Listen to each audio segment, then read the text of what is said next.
오늘 아침에 우리에게 주시는 하나님의 귀한 말씀은 시편 121편입니다. 시편 121편 한 절씩 돌아가면서 교독하도록 하겠습니다. 시편 121편의 말씀입니다. 시편 121편의 말씀도 성전에 올라가는 노래라고 하는 표제어가 달려 있습니다. 내가 산을 향하여 눈을 들리라. 나의 도움이 어디서 올까? 나의 도움은 천지를 지으신 여호와에게서 오다. 여호와께서 너를 실족하지 아니하게 하시며 너를 지키시는 이가 졸지 아니하시리로다. 이스라엘을 지키시는 이는 졸지도 아니하시고 주무시지도 아니하시리로다. 여호와는 너를 지키시는 이시라. 여호와께서 내 오른쪽에서 내 그늘이 되시나니 낮에 해가 너를 상하게 하지 아니하며 밤에 달도 너를 해치지 아니하리로다. 여호와께서 너를 지켜 모든 환난을 면하게 하시며 또 내 영혼을 지키시리로다. 여호와께서 너의 출입을 지금부터 영원까지 지키시리로다. 아멘. 아멘. 이 시편 121편도 성전에 올라가는 노래라고 이렇게 타이틀이 달려 있습니다. 하나님께 예배하러, 제사하러, 또 찬양을 드리기 위해서 성전에 올라갈 때 부른 찬양의 시편이 바로 이 121편입니다. 보통 사람들이 하나님께 나아가는 가장 대표적인 이유는 하나님의 도우심과 은혜를 얻기 위해서입니다. 그렇지 않습니까? 이 지구상의 생물 중에서 하나님을 찬양하고 예배할 수 있는 유일한 생명체는 사람뿐입니다. 개나 소나 말이나 또 돼지나 닭 같은 동물들이 하나님을 예배하거나 찬양했다는 소리를 한 번도 들어본 적이 없습니다. 만약에 그런 동물이 있으면 대단한 동물입니다.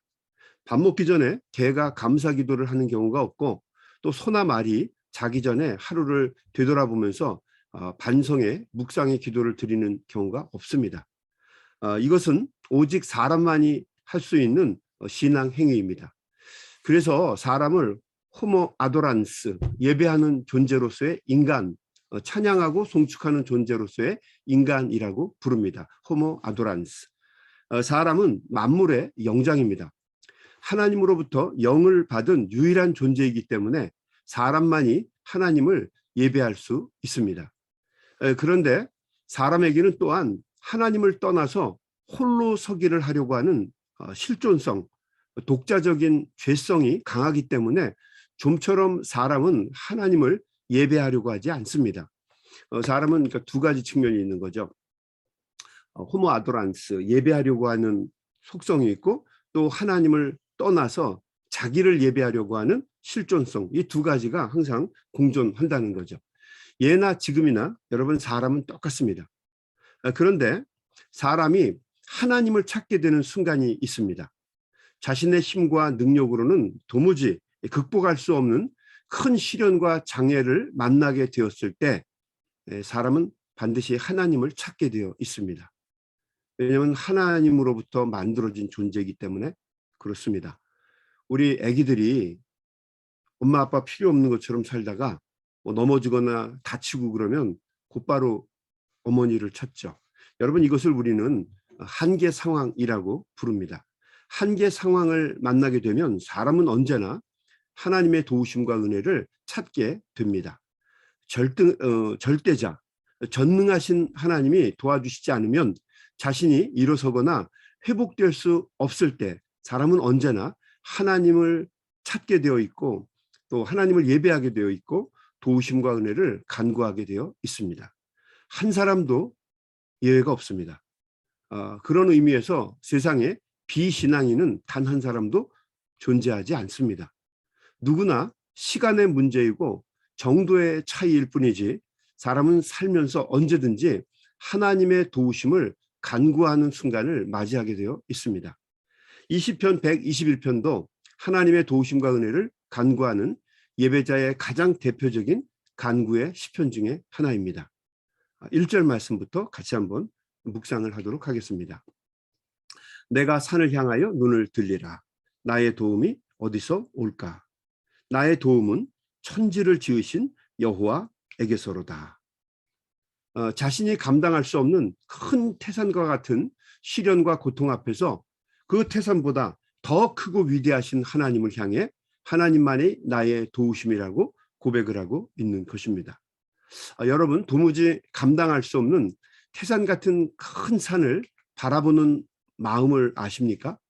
사람이 너무 막막하고 황당하면 그 먼 산을 바라보잖아요. 사람 이탈이.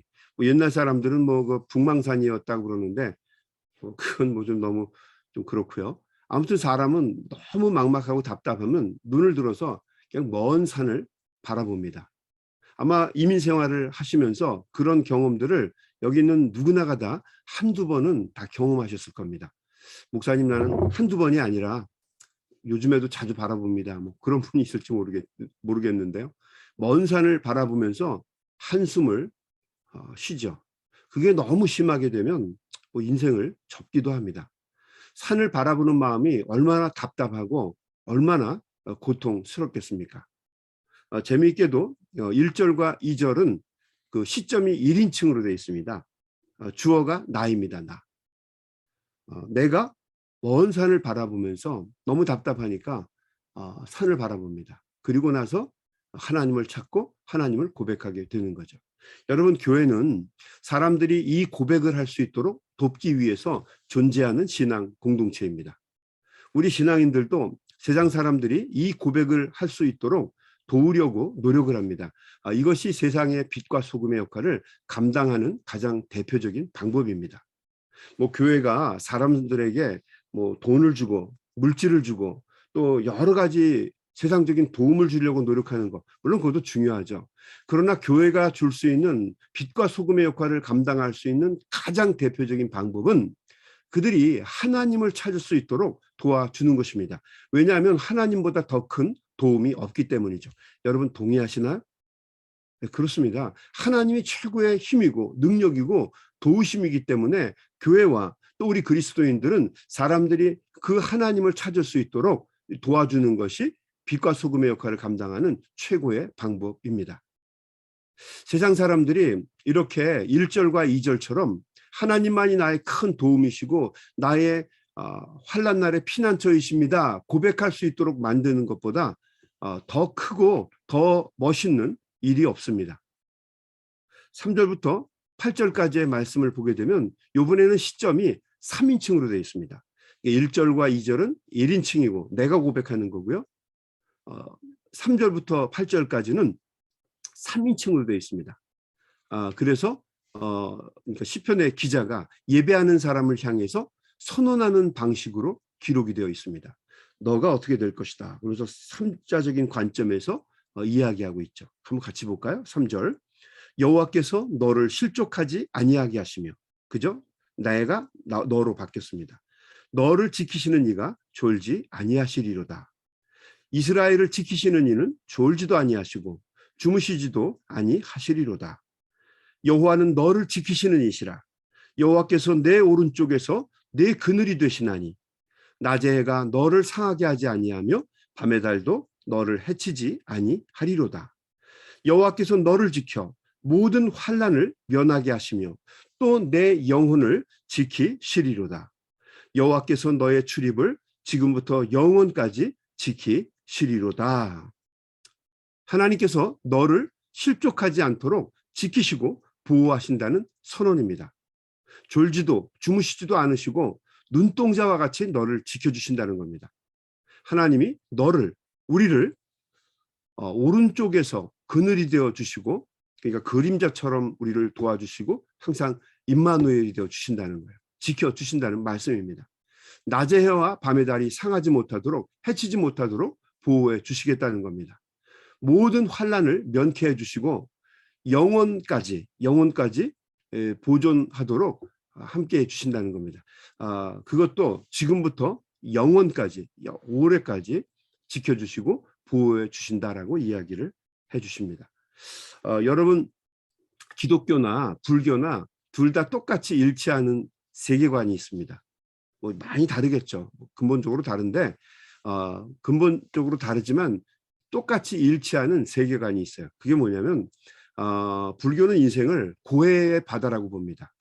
우리 뭐 108번뇌 뭐 이런 거 알잖아요. 108번뇌가 지배하는 뭐 고해의 바다. 그게 세상관이에요. 기독교도 원죄가 지배하는 세상이 되고 난 다음부터 온갖 사고와 질병과 사건들이 줄을 잇고 서서 계속해서 끊임없이 일어납니다. 그런 면에서는 둘 다 똑같아요. 고등종교로 올라갈수록 세상이 살기가 쉽지 않고 악과 죄가 지배하는 세상이다라고 하는 부분에 있어서는 결코 다르지 않습니다. 그런 세상에서 생존하기 위해서는 복된 인생을 살기 위해서는 하나님의 도우심과 은혜가 절대적으로 필요합니다. 이것이 우리 기독교의 고백입니다. 포기하거나 달관하거나 받아들이는 것이 아니라 이 세상을 이기기 위해서는 하나님의 절대적인 도우심과 은혜가 있어야만 한다는 거죠. 이게 우리 기독교의 고백입니다. 불안과 긴장의 연속 속에 있는 세상 속에서 하나님의 도우심과 은혜가 절대적으로 필요하죠. 우리에게는 우리를 지켜주시고 보호해 주실 보호자가 필요합니다. 사람은 누구나 보호자를 찾습니다. 그 보호자를 찾아서 그분의 손을 꽉 잡고 의지하고 붙잡고 어렵고 힘든 세상을 지나가고 싶은 겁니다. 사람은 누구나 보호자를 찾습니다. 어떤 사람은 그 보호자를 소유물에서 찾습니다. 재물이나 권세를 보호자로 삼는 사람이 많습니다. 그러나 우리의 소유와 권세가 우리의 완전한 보호자가 될 수는 없습니다. 어떤 때는 부분적으로 큰 힘이 되는 것 맞습니다. 그러나 진정한 보호자가 되지는 못합니다. 어떤 때는 돈을 싸다 주고 또 권력자의 권력을 이용해도 결국에는 지킬 수 없는 것이 인생입니다. 또 어떤 다른 사람들은 사람들을 의지합니다. 좀 자기에게 위안이 되고 멘토가 되고 또 심지어는 어떤 권력자가 될 때 그 사람을 의지하려고 합니다. 사람은 자기보다 더 대단한 사람을 의지하려고 노력합니다. 또 그렇지 않더라도 자기에게 좋은 말이나 따뜻한 모습을 제시하는 사람을 의지하려고 하죠. 그런데 기억해야 될 건 전부 다 등을 돌리고 배신하는 것이 우리네 인생입니다. 그래서 여러분, 사람은 우리가 사랑할 대상이지 의지할 대상이 아니라는 거죠. 우리 그래서 나온 말이 뭐 머리 검은 거 거두지 말라는 말이 있지 않습니까? 그만큼 실망스러운 존재라는 거죠. 그런 걸 참 많이 느낄 겁니다. 남편은 어떨까요? 아내 수술 동의서에 눈물을 흘리며 탄식하는 남편이 있었습니다. 젊은 날에 내가 지켜주겠다. 내가 평생 동안 당신 보호해주고 지켜주겠다. 보호자가 되겠다. 약속을 해서 결국 결혼을 했습니다. 그리고 행복하게 살았어요. 정말 아내를 잘 지켜줄 것이라고 믿었습니다. 그런데 어느 날 아내가 폐암 말기 진단을 받게 되었습니다. 어쩔 수 없이 수술을 하게 되었어요.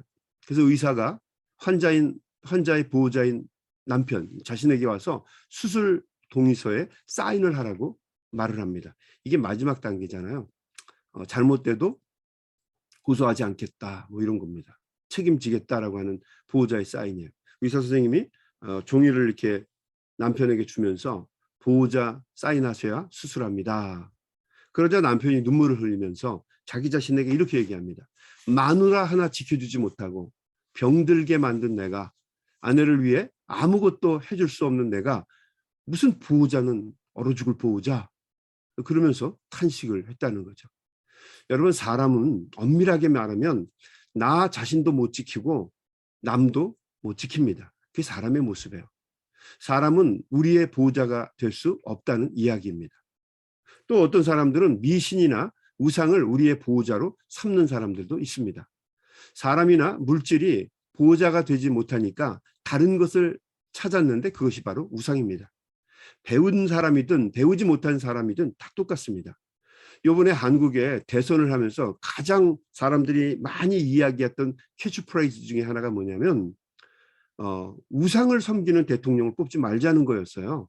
그게 무슨 내용이냐면 그 높은 고위층에 있는 사람들도 불안하니까 자꾸 뭔가 점을 봐주고 뭔가 이렇게 방향을 제시해 줄 수 있는 그런 사람들을 찾는 것다는 거죠. 누구나 안전을 줄 수 있는 대상을 찾습니다. 부적이나 우상도 우리를 험한 인생길에서 지켜주지 못합니다. 그래서 이 시편 121편의 기자는 오직 하나님만이 우리의 보호자가 되신다고 고백을 하고 있는 것입니다. 아마 이런 고백을 하기 전까지 굉장히 많은 시간을 그는 고생을 했을 것입니다. 중국 최초의 교회는 1989년에 연변대학의 화장터에 세워졌다고 합니다. 중국 연변대학을 세우고 세계 각국에서 200명의 교수들이 다 모였어요. 이들이 중국에 온 이유는 대부분 신앙 때문이었습니다. 꽉 막힌 중국을 하나님의 말씀으로 계도하겠다. 그 마음을 가지고 모인 겁니다. 복음을 전하려는 열정이 복음 불모지의 나라였던 중국의 자원에서 중국 학생들을 가르치는 교수가 되게 한 것입니다. 그런데 문제는 그들도 계속적으로 힘을 공급받을 수 있는 영적인 양식이 필요했다는 거죠. 우리가 어떻게 사람들에게 주기만 하겠어요? 자기도 위로부터 받아야 또 밑으로 주지 않겠습니까? 그래서 세계 각지에서 모인 이 교수님들도 영적인 양식이 되는 것이 자기네들에게 필요했다는 거죠. 절대적으로 예배 처소가 필요했습니다. 그래서 함께 모여서 예배할 수 있는 그런 장소를 찾게 되었죠. 중국 공안들이 와서 탄압을 합니다. 그래서 예배를 못 드리게 했어요. 그러자 공안에서는 차라리 이런 제안을 했습니다. 주일날 예배를 학교에서 드리지 말고 학교 바깥에 나가서 호텔 같은 데 모여서 드리면 어떻겠느냐라고 조언을 했습니다. 그 당시에 총장이셨던 김진경 교수가 200명의 사람들이 한꺼번에 움직이면 혼란이 일어나고 더 많은 사람들에게 기독교가 노출이 될 텐데 그렇게 하지 말고 학교 한 구석에 교회를 만들어 주시면 감사하겠습니다라고 부탁을 하게 되었습니다. 자, 그러자 공안들이 자기들은 무신론자이기 때문에 그게 정치적인 기본이기 때문에 절대로 허락할 수 없다라고 이야기를 했습니다. 그러면서 묘안을 하나 낸 것이 학교에서 조금 떨어진 구석에 화장터가 있다는 거예요. 지금은 쓰지 않는 곳이니까 그곳에 가서 예배를 드리면 좋겠다. 여러분 굉장히 무섭겠죠. 그죠? 을씨년스럽겠죠. 거기 누가 가고 싶겠습니까? 예전에 화장터로 쓰던 곳인데 지금은 아무도 안 쓰니까 가지 않는 곳이니까 거기를 개조해서 써라. 그런 얘기를 하는 거예요. 그래서 어차피 하나님의 도우심이 필요하니까. 그래서 김진경 총장이 그러면 그 화장터를 우리가 개조해서 교회로 써도 괜찮냐라고 물었던 거죠. 자, 그러자 사람들이 공안들이 그러면 좋겠다라고 이야기를 하더랍니다. 시체를 태운 매캐한 끄름이 벽에 그대로 붙어 있습니다. 뼈가루와 뼈 조각들이 아직도 바닥에 있어요. 그래서 그거를 비로 다 쓸어서 닦아내고 다 그냥 물걸레질을 하고 예배 처소를 만들고 결국 거기에 임시 교회를 세우고 예배를 드리게 되었습니다. 공안들도 오지 않아요. 거기 부정탈까봐. 자기 원보틀까봐 오지 않습니다. 영적인 싸움이라고 생각하고 교수와 교직원들이 매일같이 모여서 아침 저녁으로 예배를 드리면서 알 수 없는 어떤 그런 현기증이나 구토, 고열에 시달리는 일들이 비일비재했다고 합니다. 그래도 이것이 사탄과의 싸움이다. 이것은 악한 영을 지배하는 그런 권세와의 싸움이다 생각하고 매일 모여서 새벽마다 기도하고 부르짖으면서 결국 거기를 영성이 넘치는 교회로 만들게 되었다는 거죠. 자, 그러자 공안들이 뭐라고 얘기했냐면 어떻게 저렇게 귀신이 득실거리는 곳까지 가서 예배를 드릴 생각을 하는가. 귀신 중에서 예수 귀신이 제일 무섭고 더 세구나 이렇게 생각을 했다는 거죠. 여러분 그게 왜 가능했습니까? 하나님이 도와주시고 힘이 되어주시기 때문이죠. 하나님이 우리들의 도움이 되어주시기 때문에 가능했던 거죠. 김진경 총장님과 또 교수들이 너무 힘들고 막막해서 이 시편 121편을 암기했다고 합니다. 매일같이 나의 도움이 어디서 올까? 나의 도움이 천지를 지으신 여호와에게서로다. 여러분 이 말씀이 정말 맞습니다. 기도하고 부르짖을 때마다 하나님께서 우리에게 도움이 되어주시고 힘과 능력이 되어주십니다. 여러분 오늘 우리가 아까 기도할 때도 센터 얘기를 많이 하셨는데 저는 요즘에 생각이 많이 달라졌어요. 하나님께 기도하고 하나님께 부르짖으니까 또 학계가 저희들에게 카페테리아를 열어주는 거예요. 다른 방법으로 여러 가지 일들을 하나님이 하셔요. 왜냐하면 하나님은 우리보다도 미래를 더 잘 아시기 때문이죠. 그래서 여러분, 우리가 세상적인 것을 고집할 것이 아니라 하나님께 내어 맡기면서 기도하면서 앞을 하나씩 헤쳐나가는 게 너무 중요해요. 너무 힘들어하지 말고 어려워하지 말고 우리에게 맡겨진 사명, 그게 뭡니까? SMC 아닙니까? 성경 공부 열심히 하고 우리에게 주어진 미션 열심히 하고 우리가 살아가는 커뮤니티, 넓게는 어떤 그런 감정적인 공간을 떠난 모든 커뮤니티를 우리가 섬기는 일이 가장 중요합니다. 그러면 하나님께서 더 크고 놀라운 일들을 우리를 통해서 하시지 않겠습니까? 여러분, 저는 개인적으로 이 시편 120편, 21편을 너무너무 사랑합니다. 특별히 교회 신방이나 위급한 상황을 맞이하는 분들을 위해서, 병원 신방이나 위급한 상황을 맞는 분들을 위해서 기도해 드릴 때 저는 이 시편 121편을 꼭 읽습니다. 아마 여러분 중에서도 수술을 받기 전에 제가 병원에서 여러분을 붙잡고 시편 121편을 읽어드렸던 경험을 하신 분들이 여기 굉장히 많을 겁니다. 특별히 시편 121편에 그 환자의 이름이나 자기 이름을 넣어서 읽게 되면 이게 보통 은혜가 되는 게 아니에요. 여러분 꼭 한번 해보시기 바랍니다. 특별히 다른 사람을 위해서, 환자들을 위해서, 또 어려움과 고난을 만난 사람을 위해서, 또 무엇보다 여러분이 낙심이 되고 힘들어서 절망스러울 때 이 시편의 말씀에 여러분의 이름을 대입해서 읽어보세요. 그러면 이게 얼마나 은혜가 되는지 몰라요. 1절과 2절에 나에는 여러분의 이름을 넣으시고 또 3절부터 8절까지 거기 너에도 여러분의 이름을 넣어서 한번 읽어보세요. 제가 한번 제 이름을 넣어서 읽어볼 테니까 여러분 중에서 누가 좀 여러분의 이름을 대입해서 읽으면 은혜가 될 사람이 누가 있을까? 제가 우리 박지연 집사님 이름을 넣어서 한번 읽어볼게요. 박지연 집사님 화이팅. 제가 한번 박지연 집사님 이름을 넣어서 읽어볼게요. 들어보십시오. 1절. 박지연 집사가 산을 향하여 눈을 들리라. 박지연 집사의 도움이 어디서 올까? 박지연 집사의 도움은 천지를 지으신 하나님에게서로다. 하나님께서 박지연 집사를 실족하지 아니하게 하시며 박지연 집사를 지키는 이가 졸지 아니하시리로다. 박지연을 지키는 이는 졸지도 아니하시고 주무시지도 아니하시리로다. 하나님은 박지연 집사를 지키시는 이시라.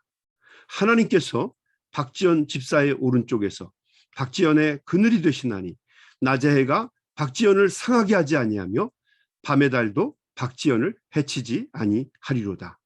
하나님께서 박지연을 지켜 모든 환난을 면하게 하시며 또 박지연의 영혼을 지키시리로다.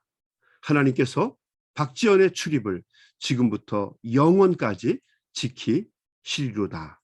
아멘. 여러분, 오늘도 은혜가 되죠, 집사님? 그렇습니다. 여러분의 이름을 대입해서 읽으면 다 은혜가 돼요.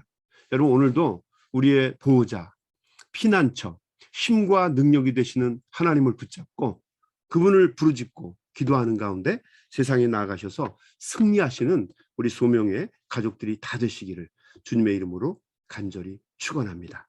아멘. 우리 한번 같이 기도하겠습니다.